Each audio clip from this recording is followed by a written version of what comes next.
All right. So to just start off, why did I choose pharmacy? So when I started undergrad, I didn't quite know exactly what I wanted to do, but I know I wanted to do something healthcare related. So honestly, just sometime during my first year, I was researching different healthcare fields and reading about them to see if any of them piqued my interest. And I saw pharmacy and I was really enjoying my chemistry courses at that time, and I really liked biology and patient care, and I thought pharmacy would be a good fit for me. So I joined UCSB's Pre-Pharmacy Student Association, chatted with other people who were interested in pharmacy, and then I also got some pharmacy experience, and all of those experiences kind of confirmed that I wanted to do pharmacy. And since being in pharmacy school, just seeing the role that pharmacists play within the healthcare team has just been very rewarding to me because as pharmacists, we are like the medication experts on the team.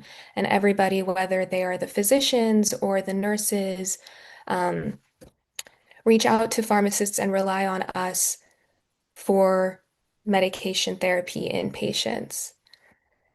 So, yeah. Mhm. So, just a general overview on how to become a pharmacist. So, the first step is to complete your prerequisite undergraduate coursework and receive a bachelor's degree. And I can assume that most of you guys are in the middle of that step one right now, just working towards your undergraduate bachelor's degree. And then the next thing is to enroll in and complete a Doctor of Pharmacy program, which is currently what I am doing. And these programs typically range from 3 to 4 years. It does depend on the program. And the next step after you graduate is to pass the required licensure exams. So to receive your pharmacist license, there are two licensing exams that you need to take. The first one is the North American Pharmacist Licensure Examination, or the NAPLEX, and that is what everybody needs to take that exam. And then the second exam is a more state-specific law exam. So there is the MPJE, which is a more general state exam where multiple states do take that same exam. But then for California, of course, we have our own exam. It is the CPJE. So for a pharmacist to become licensed in California, for example, you need to pass both the NAPLEX and the CPJE. And then also following pharmacy school, you can complete a residency or fellowship program, and this is for advanced clinical practice or research. And this step is optional. So I know in like medical school, you hear that after they graduate, they all need to complete a residency before they can start practicing. But in pharmacy, pharmacists are able to practice once they receive their PharmD and they get their licensing. So you don't need to do a residency or fellowship. You can start working right after you graduate. And then finally, once you have your pharmacy license, your role is to just complete continuing education to maintain your licensure.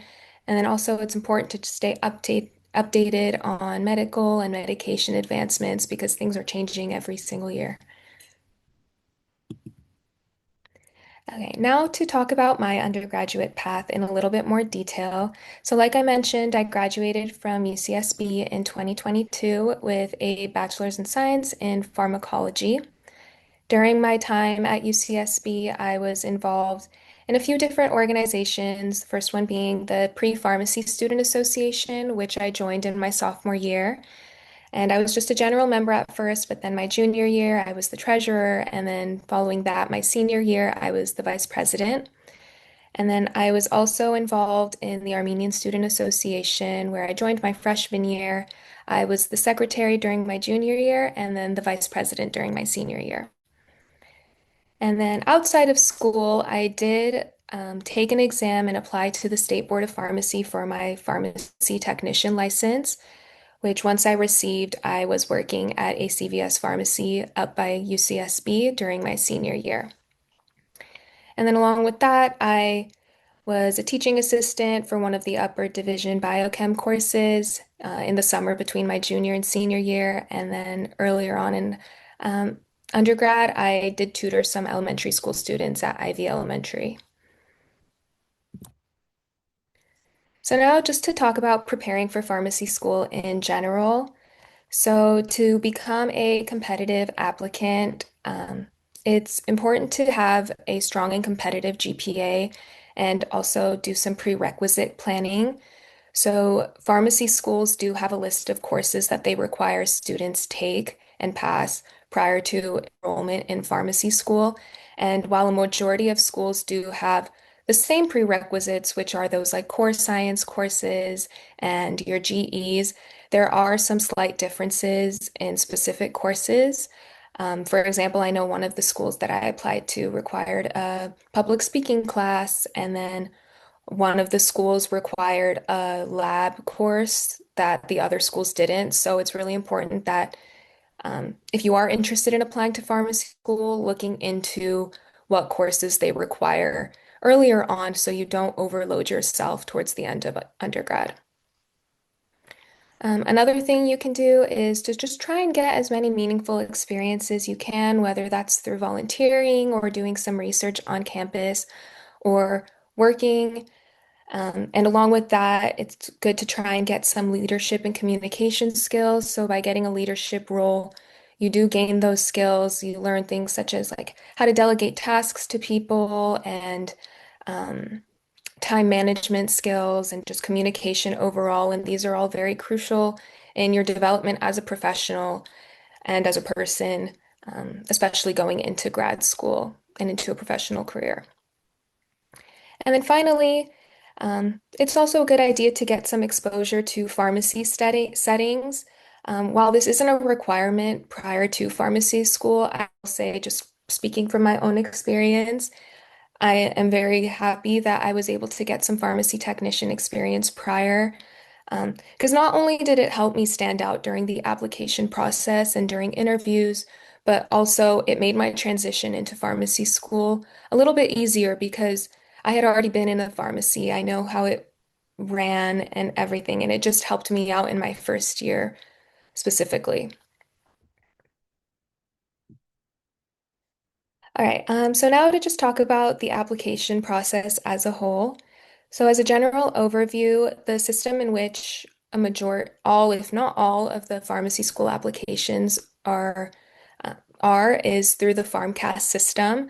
And that's just a website where it lists all of the different schools that are accepting applications, and you're able to like kind of add them to your cart and then go into each individual application as you need to.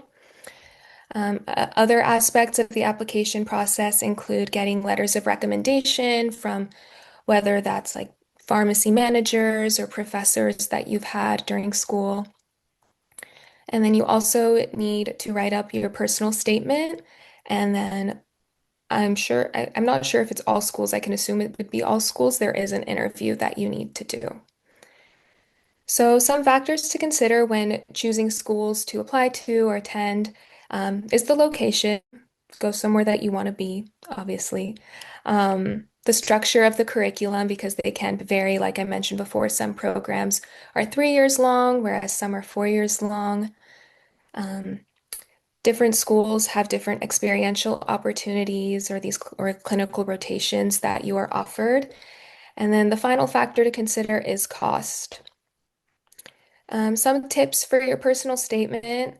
This is your opportunity to just tell your story, tell the readers of your application why you chose pharmacy, what motivates you in pharmacy, and what you'll bring to the profession. Um, and some advice for the interview, just be genuine, be yourself. I know it can be a little scary because you're thinking that, oh, these people are here to judge me. I need to be on my best behavior. And yes, while that is all true, also remember that this interview is an opportunity for you to also judge the school because at the end of the day, you're going to be presented with a few schools that you were admitted to, and you will be the one to make that ultimate decision. So really take your interview day to be in the moment and really consider if you like the vibes you're getting, if you like the people you're talking to, the structure of the curriculum, all of that stuff. So, in the interview, again, just be prepared to discuss your experiences. Um, Based off of my interview experiences, from what I can remember, for majority of it, they were not asking me, "Oh, what did you do? Like, what were your experiences? Tell us about that." It was more so them asking me like more situational questions, like, "Give us a time where you experienced this or you had to do this."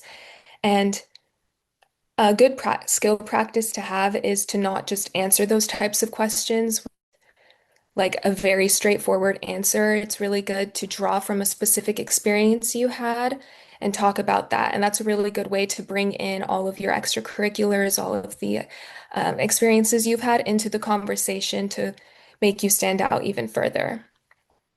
And finally, for the interviews, make sure you understand the field, like the field of pharmacy, the role that pharmacists have on the healthcare team, just so you can better like formulate your answers and you don't come off as like not knowing what you're applying to. And then finally, just how to stand out as an applicant overall. Again, just having consistent involvement with your school, some unique experiences, and a clear motivation for pharmacy. And also just remember to emphasize your soft skills like communication, empathy, and professionalism, because yes, these are very important skills to have in life in general, but especially in a healthcare setting where you are having like direct patient care, it's really important to hone in on those skills. Okay, to talk about life in pharmacy school at USC. So just as a general curriculum overview, so USC is a four-year program, and the first 3 years are focused on didactic courses. So you are in the classroom and watching lectures and taking tests and all that fun stuff. And then while you are taking your courses, your course load is supplemented with these things called introductory pharmacy practice experiences or IPPEs. And what these are just they're clinical rotations that you get placed into during your first 3 years. You're required to do about 4 or 5 of them, like spanned across those first 3 years, whether it's during the semester while you're taking classes or you do have the opportunity to do some of them during your summer or winter breaks. And then at the end of your third year through the end of your fourth year, you are doing your advanced pharmacy practice experiences or APPEs. And these are the more advanced versions of the IPPEs. They are 6 weeks long. They are more advanced. You get more hands-on experience. You're getting to step into the shoes of a pharmacist a little bit more, getting a little bit more independent. And you're done with your classes at this point. You are just doing these clinical rotations, um, like for the whole year, full time, Monday through Friday, kind of like a full-time job. And then once you finish those 6 rotations, you do come back to the campus in the final month or so before graduation for a capstone course, which is essentially just, it's kind of like a crash course before your board exams. And beyond the curriculum, there are many ways to get involved in school. And like undergrad, it's just through student organizations, research, volunteering, and through leadership positions. And then also during pharmacy school, you do have the opportunity to do an internship. So once you start pharmacy school, you get something called your pharmacy intern license through the board, the state board. And what that essentially does is it gives you the opportunity to work at hospitals and or retail pharmacies throughout pharmacy school. And what's nice about USC is they are really on top of making sure that by the time you start your first year, you already have this license. So that way you could start working as an intern immediately, or you can start doing your IPPE rotations as soon as you start pharmacy school if you'd like. So just to talk about my experiences so far, so I am currently a pharmacy intern at Huntington Hospital in Pasadena. I started the summer between my first and second years, so I've been there for a little over 2 years now. And beyond that, I do have some some membership and leadership positions throughout or on campus, and I've listed a few of them here. So I was invited to join the National Rokai Pharmacy Honor Society, and during my third year, I took on a leadership position in that organization. And then I was also a part of the Armenian Affinity Association, and I held a board position for that as well. And then an example of an organization I'm a member of is the American Pharmacists Association. Furthermore, I have volunteered at various vaccination clinics and health fairs. Um, Also, a cool thing to point out during our first year of pharmacy school, we do labs where we learn how to administer vaccines and we learn how to manually take people's blood pressures and do glucose and cholesterol tests. So it's cool, like after we learn how to do these, we get to take them into real practice and work at these clinics where we can do this stuff to real people. And then finally, I've just listed some notable and really cool IPPEs and APPEs that I've had the opportunity to do. Um, so currently, I'm doing a graveyard emergency medicine rotation at Cedars. And so, yes, I'm currently on my off week from working nights in the emergency room. And it's been a really cool experience there. My last rotation, I was in a cardiac ICU at Cedars again. I've had a rotation at a refill authorization center. It was completely virtual, and I was just authorizing refills all day, which was a really different experience as well. And then finally, an IPPE that I did was at this place called Kaba Fusion, which is a home infusion company. Um, where they mail out IV infusions to patients to be able to do it from home. And the company is huge. They have like nurses as well that go to these patients' homes to help administer the IVs to them. And this is just a few of the many IPPEs and APPEs I've done. All right, so now moving on to some of the challenges and lessons that I have learned um, throughout my time in pharmacy school. So one of the big things is time management. By the time I graduated undergrad, I thought I had the time management thing down. I thought I knew how to manage work and school and extracurriculars and all of that. And when I started pharmacy school, I was proved wrong. Um, we learn things at a really accelerated pace in pharmacy school. It's just so much information condensed into such a small amount of time. And just being able to learn how to navigate a workload so large was an adjustment for sure. It was possible. I was able to do it, but like I'm not gonna lie and say that there were definitely some times when I was studying for an exam and questioning whether like my brain could handle all of the information that I needed to know. But it is doable. It's a lot, but I'm not trying to say this to scare you.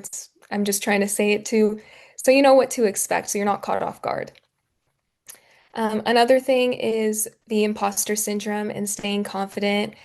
And I'm going to be honest about this one too. Like, I don't think imposter syndrome ever really leaves. I think most people carry it around with them for a large portion of their life. Just that feeling that am I going to be able to be a good pharmacist?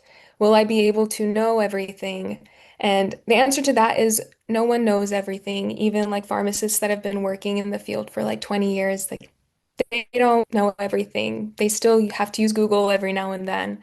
Um, but I will say that doing my clinical rotations these last 6 months now, maybe a little more, um, I've seen improvements in my ability and in my knowledge, and I have been growing a little bit more confident. Not to say that I'm ready to be a practicing pharmacist tomorrow, but I can see like a good future in myself where I will be a good pharmacist. So it's possible. And then another thing that I've learned is just the importance of teamwork and adaptability.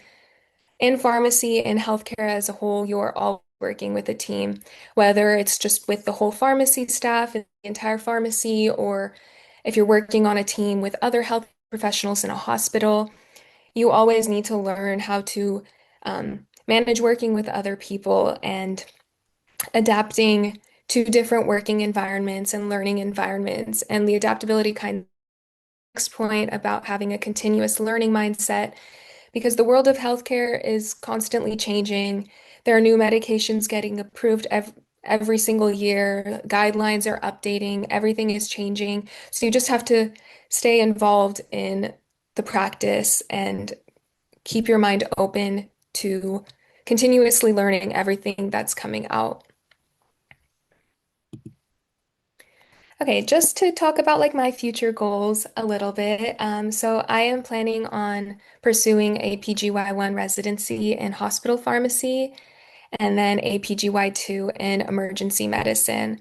Um, these are my goals. I still have to apply for residency. But my end goal is to be a pharmacist in the emergency department. And what draws me to the emergency room, it's just the fast-paced working environment, the direct patient care, and the ability to have like be able to work so closely with the rest of the healthcare team. And then along with that, I do also have an interest in teaching and precepting students, but that will be further down the line once I'm well acquainted with my field and comfortable and able to teach what I know. All right, and then finally, just some 5 key takeaways, advice for future applicants. The first one is to just be proactive, start exploring the field early on, talk to pharmacists in different settings. There's so much to learn, especially within the field of pharmacy. So just start researching. I think there's something for everybody. And then number two is to don't compare your path. Everybody is on their own path when it comes to either getting to pharmacy school, their path within pharmacy school, their path after pharmacy school. And like I mentioned before, there's so much within the field of pharmacy that you could be on a completely different path as somebody else. And that's okay. Like, do what you want to do because at the end of the day, it's your life, it's going to be your career. You have to find what's most rewarding to you. The next thing is to build relationships. This is a really like key thing to just build relationships, talk to anybody and everybody that you can. Like I said, there's so much to learn within pharmacy. Everybody does something different. Everybody has had their own experiences. Um, and if you have that opportunity to learn from somebody, take it because everybody has something to teach about their experience. And also, just to mention, the world of pharmacy I've heard is very small and everybody knows everybody. So networking comes into huge play there. And then number four is to just stay adaptable, keep your mind open to anything that's out there. Like I came into pharmacy school with a completely different idea of what I might want to do after, and I just kept my mind open and just took in all of the experiences I was exposed to, and just like kept my mind open to learning more and trying anything out. And I think that's a really important thing for everybody else to do as well. And then finally, the last thing, just as a reminder, take care of yourself, put yourself first. It's okay if during school you take a day off from studying. Believe me, like I took plenty of days off, just like mental health days, if you want to call them, but you will be okay in the long run. You don't need to study every single day. Like the worst thing to happen is for you to burn yourself out because you don't want that. Everything is so fast-paced in pharmacy school. It goes by so quickly and there's so much going on all at once, so you just got to put yourself first. And that's all I have. So now I will open the floor up to questions if anybody has any. Thank you so much.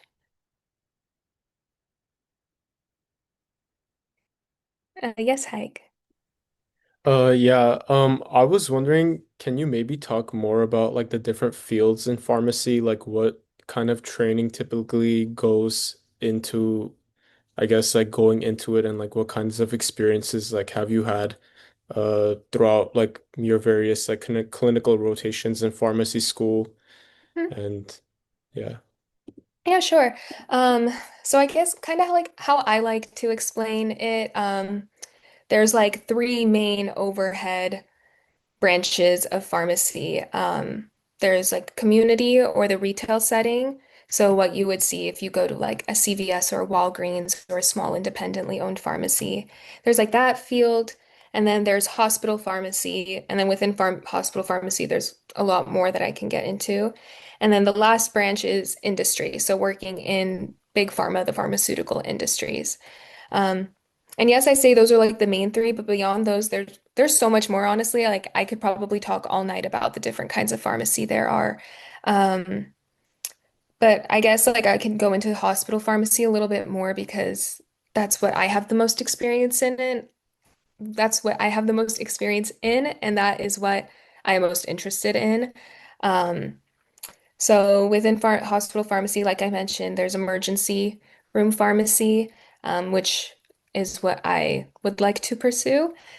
Um, and then within that, there's also like pediatric pharmacy, there's oncology, so like cancer, um, IV pharmacies, so like just specializing in, because in the hospital we make all of the IV medications. So there are pharmacists that focus specifically on monitoring the compounding of those IV mixtures. Um, what else? There's also administration. A lot of all of the administration in a hospital pharmacy, they're all pharmacists. So you don't have to necessarily practice clinic um, to work in pharmacy because there's those admin roles. And also, I guess another like no, non-clinical route would be to work in those pharmaceutical industries. And within that, there's the more like advertising side, like the PR stuff, and then there's the more research side. So you can get your hands all dirty working in developing the drugs and all of that and doing the research. Um, what else? There's compounding pharmacies, which is more like the outpatient retail side of things, where um, medications that don't come like directly from the manufacturer and the way the patients need to take it, they could be compounded in these pharmacies, like different capsules or a different ointment if you need a different combination of different medications. These pharmacists can compound it right then and there and then just sell it to you like they would at a CVS. Um, what else? Mm, I guess those are like the main ones. And oh, there's also ambulatory care, which is kind of like an outpatient. It's where these pharmacists, they have their own clinics, kind of like a physician would, and patients are able to make appointments to see these pharmacists and um, like, let's say, for example, this patient was diagnosed with diabetes by their physician, and they need to manage their insulin and all of their diabetes medications. Instead of having to go and see their physician, they can make an appointment with a pharmacist who works at one of these clinics, and the pharmacist from then can manage all of the patient's medications. They can change the doses, they can discontinue a medication, they can prescribe a new medication. So that's a really cool thing that I learned that pharmacists can do during pharmacy school. Because it's how I describe it generally. It's just the closest a pharmacist can be to a physician, seeing patients and writing prescriptions and managing their therapies. Um, so now just going into like how do you get into these types of fields? Honestly, like ideally, like you could do it without any additional training beyond pharmacy school. You can technically do it without any residency or further training. Um, Legally, you can, but since it's a little bit more competitive to get into these fields, it's better to take the residency route to get that training because down the line it'll help you get to those more specialized fields a little easier. So for example, like I mentioned, wanting to do emergency medicine, and by doing a second year residency program in that specifically would help my chances in getting a job in the emergency room post residency compared to if I didn't have that training. Not to say I couldn't end up in the emergency room, I could, but might take several more years of experience just working. But yeah, does that answer your question? Yeah, thank you. Mhm. Any other questions? Yes, Sonia? I just had a quick question, like building onto what you just explained, but as far as clinical trials and like cancer clinical trials and like immunotherapy, could you get into like being on the pharmacy side of administering the drugs or making the drugs for that, or how does that work with your guys' field? Mhm. Um, Yeah, it's a field that people go into. We actually, one of our therapeutics courses that we had to take in my third year was an oncology course, and my professor was an oncology pharmacist. He was working at USC's Oncology Cancer Center or USC's Cancer Center. Um, so again, like there are residency programs for oncology specifically, but you can get into it without having to do residency as well. Um, but yeah, just like in any other unit, any other type of specialty, like in the ICU, like cardiovascular, like heart health or like neuro, um, the pharmacist has their designated role on the healthcare team where they are the medication experts. So if the physician doesn't know exactly what to get the patient started on, the pharmacist is there to make recommendations. A lot of the times with medications, the physicians will just be like, "Hey, I want to start the patient on this medication," and they'll just say the name, and then it's the pharmacist's responsibility to figure out the appropriate dose to give the patient, following up on that, like letting the team know about the important side effects or any interactions to look out for. Um, so essentially, just to like sum it up, the pharmacist is the one to go to if anyone has medication related questions. And obviously, like in the hospital, in healthcare, almost everybody is on medications. So the pharmacist's role is really crucial in almost every patient.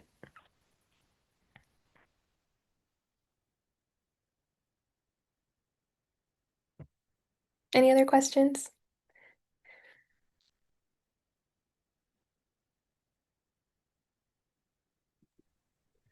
Actually, yeah.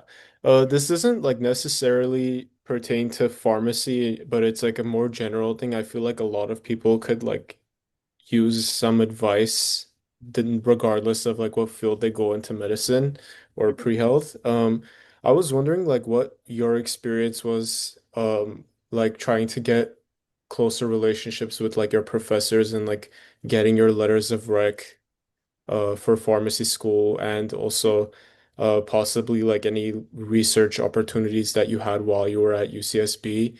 Um, I feel like a lot of people would benefit from your experience in that. Yeah, yeah, of course. So for letters of recommendation, um, I remember, I think most programs require three letters of recommendation, and I don't remember the specific criteria for like who they need to be from and the breakdown of that. But I got one of my letters of rec from my manager at CVS from when I worked there as a technician. And then my other two letters of rec I got from professors. One of them was, they were both upper div professors. One of them was for biochem and then genetics, I think.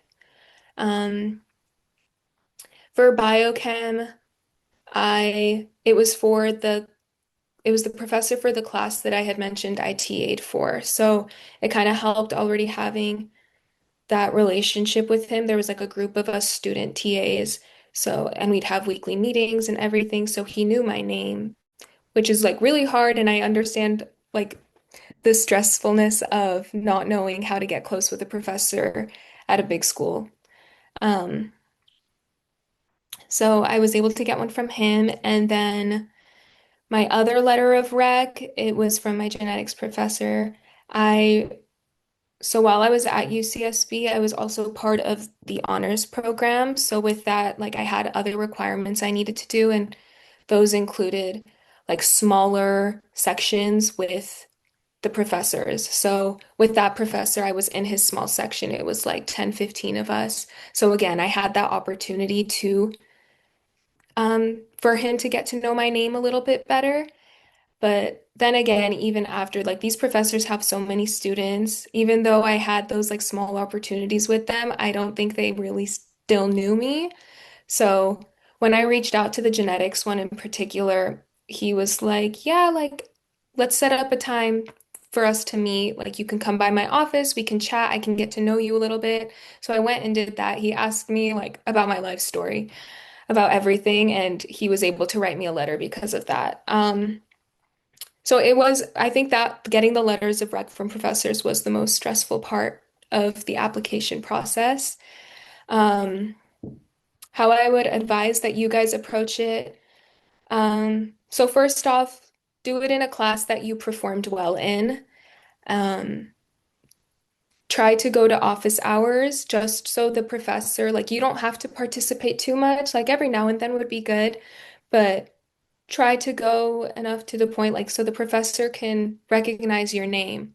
Or so even if they don't recognize your name, when you initially reach out, you can tell them like, I went to your office hours. Or if it's a TA's office hours, you can say, I went to the TA's office hours. Um, just so I said, class that you did good in, try to make your name known. Um, Honestly, there's not too much else other than that you really can do during these big classes. Um, a lot of it is just going to be, and these professors kind of know that and are expecting that they are going to be receiving requests from students that they have no idea who they are. So most of the time they will respond with, some of them might say no, don't take it personally. Um, they will say like, yeah, like I would love to. I would like to get to know you a little bit more so I can write you a better letter of rec. And like my genetics professor, they'll ask to set up a time to meet with you and they'll get all the information they need just from that meeting. Um, so doing well in the class is just like a good place to get your feet off the ground in terms of them wanting to write you a letter of rec. Um, what else? Did you ask me something else too besides letters of rec? It was also about like getting involved with like research. I don't know, Oh, I yeah, don't. yeah. I did not get involved with research. Not because I wasn't interested, like partly I was not that interested. Um, but also like when I was in school too, COVID took up half of my undergrad experience. So I think I remember trying to apply for research positions because I remember starting undergrad and everyone was like, you have to get into a lab, you have to do research. If you're hearing those same things, I don't know if they still say that kind of stuff. You don't have to. Don't feel super stressed too. If you can and you're interested in, that's amazing. That's great for you. But don't feel stressed to do that if you're not interested in it. As far as like getting into it, a lot of it is just like looking out for those emails that are being sent by the masses and applying in the forms. If you know of a particular professor whose lab you're interested in, you can try reaching out to them. I do know it's hard because a lot of the time they don't have any open positions, but if you're really passionate about it and you really want it, like you just got to keep being persistent.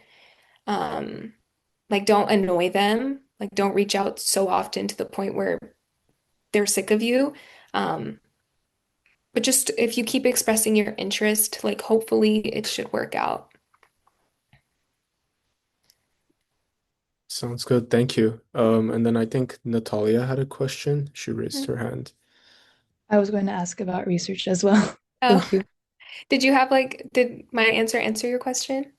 Yeah, I did. Okay. We all still hear the get into Yeah, research, you have to get into you'll a be lab. fine. And it's very stressful, like in a public university. Mhm. Um, I can ask about clinical opportunities if you remember being in the SB area, what you recommend, or from your friends, like what they've done. Oh shoot. Okay. I remember having friends who shadowed somewhere, but I can't remember who and where. And I know that's like a terrible answer.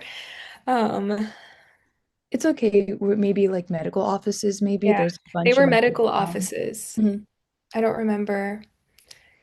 Um, I'm gonna think about it. I'm gonna look into it. If I find out or I'm able to get that information, I will send it to Hike or someone who will be able to get it to you. Appreciate it. Thank you. Mhm. But also, so much has changed too in the last several years since I've been there. So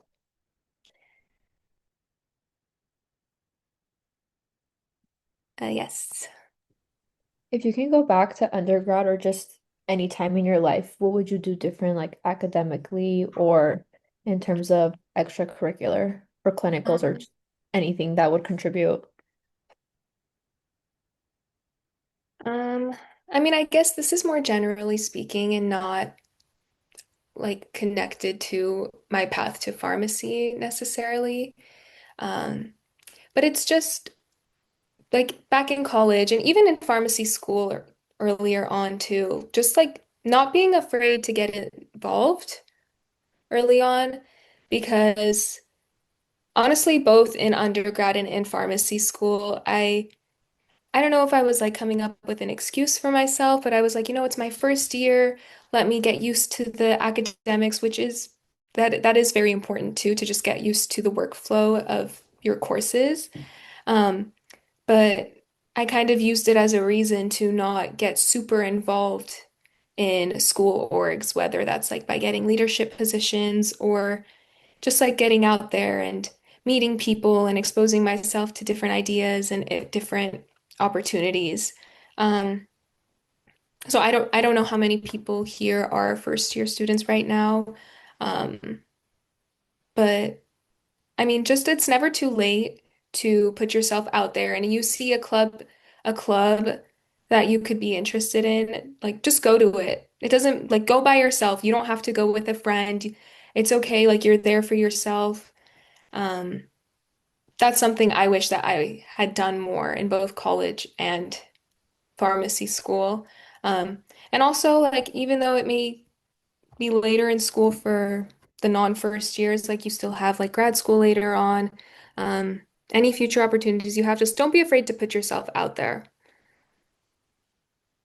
even if like nobody else is doing it or anything. Yeah. Sounds good, thank you.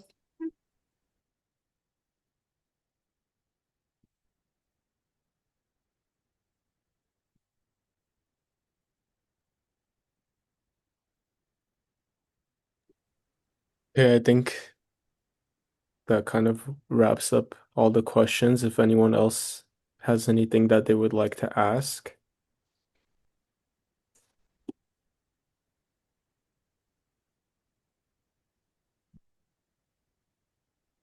Okay.